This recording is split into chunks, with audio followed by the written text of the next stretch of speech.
The word jihad is mentioned in the Quran about 41 times. The words mercy, peace, and compassion are mentioned about 355 times. Yes, come in. Come on in, Riaz. Sit down, please. Contrary to popular belief in most Western cultures, Islam is a religion that preaches peace and tolerance. Yes, Patricia. If Islam truly is a religion that preaches peace, then how come the world's most troubled spots, the West Bank, Afghanistan, Pakistan, Iraq, they're all plagued with Islamic terrorism? Well, that depends on your definition of terrorism. Some might argue that the U.S. invasions of countries like Iraq and Afghanistan are also acts of terrorism. No, those were acts of war to get rid of despotic regimes. Or a means of getting at a country's oil. Conspiracy theories. Well, May I? Yes, please. Go ahead, Riaz. Mr. Khan is right.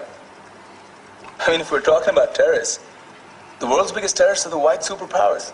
Come on now. No, really, stop and think about it. Explain 9/11. Okay. Do you know how many people died in the Twin Towers strike? Around 3,000. And do you have any idea how many people died in the bombing of Afghanistan? Take a wild guess. More than 15,000 people died. And that's just conservative figures. About 50,000 tons of explosives were dropped on innocent civilians. Men, women, children. Yeah, but that was because of the Taliban. Now that you brought it up, did you know that the Taliban was a creation of the CIA to fight the Russians? Whatever. They were still harboring terrorists. Yeah, right. Terrorists that were never found. Just like the weapons of mass destruction that were never found in Iraq. Do you want to get into the death toll in Iraq? 500,000 civilians and counting. And what do Britain and America say when they don't find these weapons? It's simple. They just say sorry.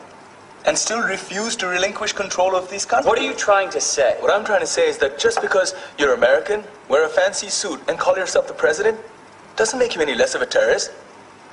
I'm saying that if you don't stop meddling in other people's countries, you will face a backlash. If Muslims like you feel that way, then why don't you get out of our country? We will. As soon as you promise to leave ours.